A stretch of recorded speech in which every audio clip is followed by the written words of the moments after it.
तो एपिसोड की स्टार्टिंग में हमें एक फ्लैशबैक दिखाया जाता है जिसमें वह मैगजीन कंपनी की लड़की अपने घर में एक जगह पर बैठकर इन्वेस्टिगेशन कर रही होती है। वहीं पर उसके बगल में ही एक छोटा सा बेड रखा हुआ होता है जिस बेड के ऊपर उसके दो छोटे भाई बहन सो रहे होते हैं। अब वह उन दोनों को देखते हुए सोचने लगती है, मुझे इनके अच्छे फ्यूचर के लिए यहाँ पर जल्द से जल्द अमीर बनना होगा और अपनी कंपनी में प्रमोशन पाकर ही मैं अमीर बन सकती हूँ। और अगर मैं यहाँ पर जिनयू और सैम की फोटो अपने मैगजीन में छाप दूँ तो मेरे मैगजीन की बिक्री काफ़ी ज़्यादा बढ़ जाएगी, जिसके बाद कंपनी के लोग मुझे प्रमोशन दे देंगे। अब हमें दिखाया जाता है कि प्रेजेंट टाइम में हेनरी उस होटल के बाहर खड़ा होता है। वहीं पर जियांसु उसे बार बार कॉल कर रही होती है पर हेनरी उसके कॉल को इग्नोर कर रहा होता है। पर कई बार कॉल आने के बाद वह परेशान होकर उसका फोन उठा लेता है। तभी जियांसु बोलती है कि यहाँ पर एक बहुत बड़ी प्रॉब्लम हो गई है। अभी थोड़ी देर पहले उसने होटल के अंदर रेड एंटरटेनमेंट कंपनी की एक वर्कर को देखा और वह वर्कर अपने मैगजीन में लोगों के बारे में नेगेटिव चीजें लिखकर और छापकर उन्हें बदनाम करने के लिए फेमस है। और मेरे हिसाब से वह इस बार जिन्यू के साथ सैम की फोटो लेकर उसे एक लव अफेयर का एंगल देकर सैम को बदनाम करना चाहती है और इससे जिन्यू की भी रेपुटेशन को खतरा है। अब यह सुनते ही हेनरी के होश उड़ जाते हैं और अब वह भागते हुए सैम और जिन्यू की ओर जाने लगता है। तभी टेबल के पीछे छिपी हुई वह लड़की उसे दिखाई देती है। वहीं पर वह जिन्यू और सैम की फोटो क्लिक कर रही होती है, जो देखते ही हेनरी टेबल पर पड़े हुए कपड़े को लेकर उसे वहां पर पकड़ने की कोशिश करता है। पर हेनरी को इतनी तेजी में अपनी ओर आते हुए देखकर सैम डर जाता है और अब वह जिन्यू को टक्कर से बचाने के लिए उसे पकड़कर वहां पर साइड कर देता है। पर तभी वह लड़की सैम और जिन्यू की फोटो को क्लिक कर लेती है और अब वह वहां से भागने लगती है। तभी हेनरी चिल्लाते हुए बोलता है, उस लड़की को यहाँ से भागने मत देना, वह हमारे लिए बहुत बड़ी प्रॉब्लम क्रिएट कर सकती है। दूसरी ओर हेनरी नीचे गिर चुका होता है, जो देखकर जिन्यू उसके लिए परेशान हो जाती है और भागते हुए उसके पास जाकर उसे संभालती है। अभी सैम की नजर उस लड़की के ऊपर पड़ती है और अब उस लड़की को देखते ही वह उसे पहचान जाता है और बोलता है, यह तो वही लड़की है जो पिछले कई दिनों से मेरा पीछा कर रही है। पर उसे वहां पर कुछ भी समझ में नहीं आ रहा होता है। तभी हेनरी गुस्से में खड़ा होते हुए उस लड़की के पीछे भागने लगता है पर अचानक से वह एक वेटर से टकरा जाता है, जो देखते ही सैम भी परेशान होकर अब उस लड़की का पीछा करने लगता है। और अब सैम को याद आता है कि वह लड़की रेड एंटरटेनमेंट मैगजीन की एक वर्कर है जो हमेशा लोगों के बारे में नेगेटिव चीजें लिखकर उन्हें बदनाम करती है। और अगर उसने यहाँ पर उसकी और जिन्यू की एक साथ फोटो ले ली होगी तो जिन्यू के लिए प्रॉब्लम क्रिएट हो सकती है। दूसरी ओर जियांसु जिन्यू को पकड़कर अपने साथ बाथरूम में लेकर आती है। वहीं पर जिन्यू को कुछ भी समझ में नहीं आ रहा होता है पर जियांसु उसे बिना कुछ बोले वहां पर उसे कपड़े बदलने के लिए बोलती है और अब जियांसु और जिन्यू दोनों ही एक दूसरे के कपड़े पहन लेते हैं। तभी जिन्यू बोलती है, आखिर जियांसु यह सब कुछ क्यों कर रही है। अब जियांसु उसे बताती है कि थोड़ी देर पहले उसे रेड एंटरटेनमेंट की एक लड़की दिखाई दी थी जिसने सैम और उसकी एक साथ फोटो क्लिक कर ली है और वह जरूर अपने मैगजीन में उस फोटो को छापकर सैम को बदनाम करने की कोशिश करेगी। पर इससे यहाँ पर जिन्यू को प्रॉब्लम हो सकती है क्योंकि मीडिया के लोग दिन रात जिन्यू को सवाल पूछ पूछ कर उसे परेशान करेंगे और तो और कॉलेज में भी सभी लोग तुम्हारे बारे में बातें बनाना स्टार्ट कर देंगे। तो हमें उस लड़की को यहाँ पर रोकना होगा। दूसरी ओर सैम को वह लड़की भागते हुए दिखाई दे जाती है और अब वह काफी तेजी से दौड़ते हुए उस लड़की का पीछा करने लगता है, जो देखते ही वह लड़की होटल के किचन में छिप जाती है। अब सैम जैसे ही किचन में पहुंचता है उसे वहां पर वह लड़की नहीं दिखाई देती है, जो देखकर वह बहुत ही ज्यादा परेशान हो जाता है। वहीं पर वह लड़की एक जगह पर छिपी हुई होती है और हंसते हुए बोल रही होती है, यहाँ पर आने से पहले ही उसने इस होटल के मैप को डाउनलोड कर लिया था, जिस वजह से उसे इस होटल के सभी सीक्रेट रूम्स के बारे में पता है, जिस वजह से उसे यहाँ पर कोई भी नहीं पकड़ सकता है। तभी सैम को वहाँ पर होटल सिक्योरिटी का एक मेंबर दिखाई देता है, जो सैम को देखते ही उसके पास आते हुए बोलता है, मास्टर क्या आपको यहाँ पर कोई प्रॉब्लम है, आप मुझे बताइए, मैं अभी उस प्रॉब्लम को फिक्स कर दूंगा। दूसरी ओर जियांसु बाथरूम के अंदर जिन्यू के कपड़े पहन लेती है और उसे अपने कपड़े पहनाने के बाद वह बोलती है, तुम्हें जल्द से जल्द होटल से निकलना होगा। दूसरी ओर हमें उस लड़की को दिखाया जाता है जो कि सभी लोगों से बचते हुए भाग रही होती है। तभी उसे अपने सामने कुछ सिक्योरिटी के लोग दिखाई देते हैं जो भी वहां पर उस लड़की को ढूंढ रहे होते हैं। यह देखते ही वह लड़की परेशान हो जाती है और सोचने लगती है, जरूर सैम ने इन लोगों को मेरे पीछे लगाया होगा, तो अब मुझे यहाँ पर क्या करना चाहिए। तभी वह उन सभी सिक्योरिटी के लोगों को बात करते हुए सुनते हैं कि उन्हें उस लड़की के बारे में कुछ भी नहीं पता है, वह बस यह जानते हैं कि उस लड़की ने ग्रीन कलर का जैकेट और ब्लैक पैंट पहन रखा है, साथ ही साथ उसके पास एक कैमरा है। तभी उस लड़की को वहां पर ड्रेसिंग रूम दिखाई देता है, जिसे देखते ही उसे एक आइडिया आता है और अब वह उस ड्रेसिंग रूम के अंदर जाकर छिप जाती है। दूसरी ओर सैम कैमरा कंट्रोलिंग रूम में पहुंच चुका होता है और वह सभी सिक्योरिटी गार्ड्स और हेनरी से बात करते हुए सीसीटीवी कैमरा में देखते हुए बता रहा होता है कि आखिर वह लड़की भागकर कहां गई है।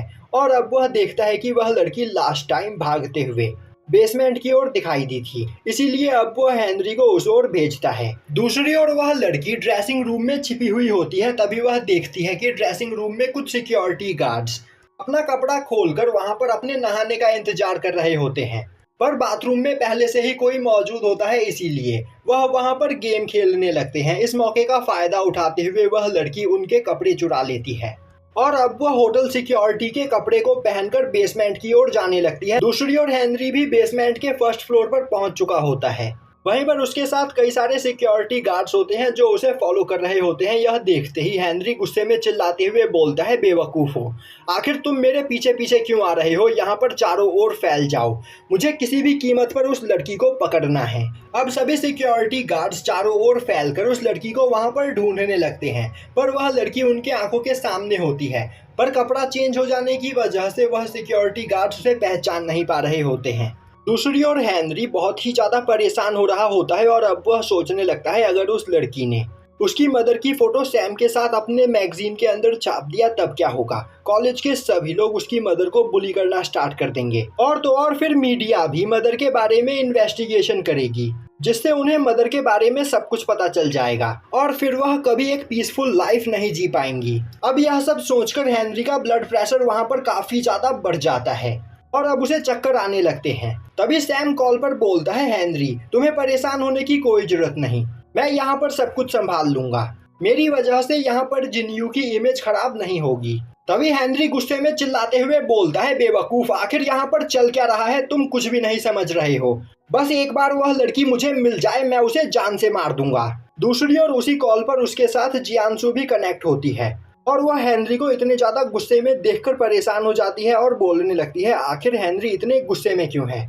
वहीं पर वह जिन्यू को अपने साथ लेकर होटल के बाहर जा रही होती है और अब वह होटल के बाहर एक कैब को बुलाकर जिन्यू को उस गाड़ी में बिठाते हुए उसे वहां से भेज देती है। तभी वह कई सारे न्यूज रिपोर्टर्स को होटल के अंदर जाते हुए देखती है, जो देखकर उसे कुछ भी समझ में नहीं आता है।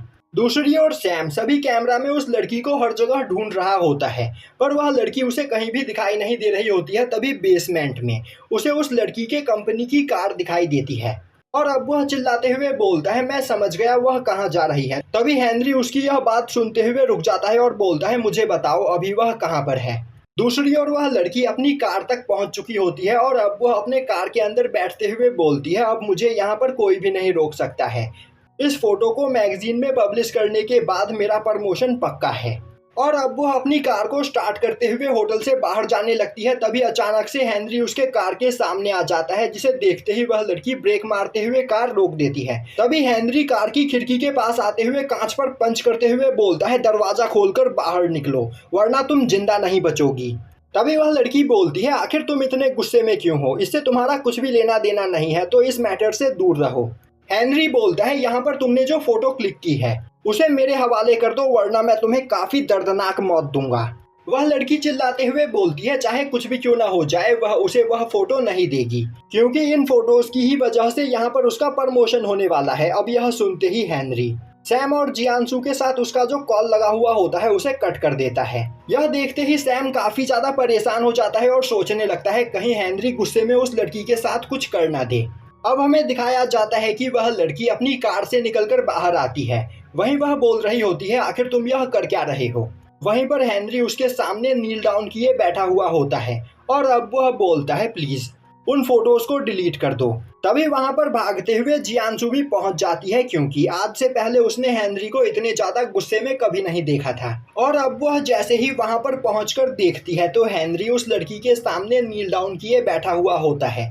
यह देखते ही उसे काफी ज्यादा गुस्सा आता है और अब वह उस लड़की की ओर गुस्से में आगे बढ़ते हुए उस पर अटैक करने के लिए तैयार हो जाती है और बोलती है, आखिर तुमने हेनरी के साथ यहाँ पर क्या किया? वह लड़की बोलती है, मैंने यहाँ पर कुछ भी नहीं किया, यह पर्सन खुद मेरे सामने नील डाउन करते हुए गिड़गिड़ा रहा है। यह बोलते हुए वह वापस से अपनी कार के अंदर बैठने लगती है, पर तभी जियांसू उसे रोक देती है और बोलती है, आखिर लोगों को बदनाम करके तुम्हें यहाँ पर मिलता क्या है? और तुम्हें क्या लग रहा है यह फेक न्यूज़ फैलाकर तुम यहाँ पर अमीर हो जाओगी? वह लड़की बोलती है, तुमसे किसने कहा कि मैं यहाँ पर फेक न्यूज़ फैलाने वाली हूँ? और तो और मेरे द्वारा लिखे गए आर्टिकल्स और फोटोज़ की वजह से लोग यहाँ पर फेमस हो जाते हैं, तो मैं यहाँ पर उस लड़की को बस फेमस कर रही हूँ, तो तुम्हें इसके लिए खुश होना चाहिए। तभी हेनरी बोलता है, तुम्हें लगता है सभी लोग यहाँ पर फेमस होकर अमीर बनना चाहते हैं, पर तुम्हारी सोच गलत है। जिन्यू बाकी लोगों से बहुत ही ज़्यादा अलग है। उसने अपनी लाइफ में बहुत ही ज़्यादा स्ट्रगल किया है, और तो और अपनी फैमिली को सपोर्ट करने के लिए वह दिन रात काम किया करती थी। यहाँ तक कि उसने अपनी फैमिली के लिए अपने सपनों का पीछा करना भी छोड़ दिया। पर यहाँ पर अभी उसे एक मौका मिला है, तो मैं उससे यह मौका किसी को भी छीनने नहीं दूंगा। और मुझे पता है कि तुम यह सब कुछ बस पैसों के लिए कर रही हो। तुम जितना बोलो उतना पैसा मैं तुम्हें देने के लिए तैयार हूँ, बस उन फोटोज को डिलीट कर दो। तभी वह लड़की वहां पर हंसने लगती है और बोलती है, सच में जिन्यू बहुत ही ज्यादा चालाक है। उसने कॉलेज के साथ साथ अपने आसपास रहने वाले सभी लोगों को भी अच्छी तरीके से बेवकूफ़ बनाया है। यह बोलते हुए वह अपनी कार के अंदर से एक फाइल निकालते हुए हेनरी के सामने फेंकती है और अब वह बोलती है, एक बार इस फाइल को ध्यान से देखो। मैं सैम और जिन्यू के बारे में इन्वेस्टिगेशन कर रही थी, जिससे मुझे सैम के बारे में तो सब कुछ पता चल गया, पर जिन्यू के बारे में मुझे कुछ भी पता नहीं चला। यह देखकर मुझे काफ़ी ज़्यादा अजीब लगा, इसीलिए मैंने थोड़ा और ज़्यादा इन्वेस्टिगेट किया और फिर मुझे पता चला कि आज से लगभग 1 साल पहले अचानक कहीं से जिन्यू यहाँ पर आ गई, क्योंकि आज से 1 साल के पहले का उसका कोई भी रिकॉर्ड है ही नहीं। यह बात मुझे और भी ज़्यादा अजीब लगी, इसीलिए मैंने और भी डिटेल में इन्वेस्टिगेशन करना स्टार्ट किया और फिर मुझे क्या पता चला, जिन्यू कोई 20 साल की लड़की नहीं बल्कि 50 साल की एक बूढ़ी औरत है, जिसने आज से 1 साल पहले कोई ट्रीटमेंट करवाकर अपने चेहरे के रिंकल्स गायब कर लिए और फिर वह मेकअप करने के बाद बिल्कुल 20 साल की लड़की बन गई, जिसके बाद उसने कॉलेज में एडमिशन लिया और अब वह यहाँ पर सैम को अपने प्यार में फंसाने की कोशिश कर रही है, जिससे वह सैम के पास मौजूद पैसे हथिया सके। साफ शब्दों में कहूँ तो जिन्यू एक फ्रॉड है, जो यहाँ पर सैम के साथ साथ पूरे कॉलेज को और तुम सभी लोगों को भी धोखा दे रही है। यह सुनते ही हेनरी का दिमाग काम करना बंद कर देता है। वहीं पर वह लड़की हंसते हुए बोल रही होती है, वह यहाँ पर एक फ्रॉड का पर्दाफाश करने वाली है और यह करने से उसे कोई भी नहीं रोक सकता है। अब हेनरी का ब्लड प्रेशर दोबारा से वहां पर बढ़ जाता है और अब वह बोलने लगता है, मुझे यहाँ पर क्या करना चाहिए? मुझे कुछ भी करके उस लड़की को रोकना होगा। क्या मैं उसे जान से मार दूं? क्योंकि मदर को बचाने का मेरे पास इसके अलावा कोई दूसरा तरीका नहीं है। अब वहां पर हेनरी की सांसें काफी ज्यादा तेज हो जाती है, जो देखते ही जियांसू उसके पास आते हुए बोलती है, हेनरी होश में आओ, तुम्हें यहाँ पर शांत होने की जरूरत है। दूसरी ओर वह लड़की होटल से बाहर निकलने ही वाली होती है कि तभी उसके पास किसी का कॉल आता है। अब वह जैसे ही कॉल को उठाकर वहां पर बात करती है, वह काफी ज्यादा परेशान हो जाती है और अब वह अपनी कार को रोकते हुए हेनरी के पास आकर उसे सभी वीडियोज, फोटोज और अपने द्वारा की गई इन्वेस्टिगेशन भी दे देती है और अब वह बोलती है, तुम्हें परेशान होने की कोई जरूरत नहीं, अब मैं यहाँ पर जिन्यू और सैम के ऊपर आर्टिकल नहीं लिखूंगी। यह बोलते हुए वह जाकर अपनी कार में बैठ जाती है और तभी उसे याद आता है कि जब वह सभी फोटोज और वीडियोस को लेकर वहां से जा रही थी, तभी उसके पास सैम का कॉल आता है और अब सैम उससे बोलता है, मैं जानता हूं कि तुम यह सब कुछ प्रमोशन पाने के लिए कर रही हो, पर मैं चाहता हूं कि तुम मेरे और उस लड़की के बारे में कोई भी आर्टिकल ना लिखो। इसके बदले मैं तुम्हें इससे भी ज़्यादा अच्छी एक न्यूज़ दूंगा, साथ ही साथ मैं तुम्हें एक पर्सनल इंटरव्यू देने के लिए भी तैयार हूँ। अब यह सुनकर वह लड़की तैयार हो जाती है और अब वह हेनरी के पास जाकर उसे सभी वीडियोस और फोटोज दे देती है। अब दिखाया जाता है कि प्रेजेंट टाइम में अपनी कार में बैठी हुई वह लड़की हेनरी को देखते हुए सोच रही होती है, आखिर इस पर्सन की प्रॉब्लम क्या है? थोड़ी देर पहले मुझे ऐसा लग रहा था कि यह मुझे जान से मार देगा। दूसरी ओर हेनरी अब वहां पर सब कुछ ठीक हो जाने के बाद शांत हो चुका होता है। वहीं पर जियांसू उसके सामने बैठी हुई होती है और अब वो हेनरी से बोलती है, हेनरी सच सच बताओ, आखिर यहाँ पर चल क्या रहा है? और आखिर यह जिन्यू है कौन, जिसे प्रॉब्लम में देखकर तुम्हारी यह हालत हो गई थी। अब हेनरी वहां पर जियांसू को सब कुछ बताता है, जो सुनकर जियांसू के होश उड़ जाते हैं। दूसरी ओर हमें दिखाया जाता है कि वह मैगजीन कंपनी की लड़की अपने घर में बैठी एक आर्टिकल दिख रही होती है। तभी उसके दोनों भाई बहन उसके पास आते हुए बोलते हैं, सिस्टर आप इतनी रात तक काम कर रही हो।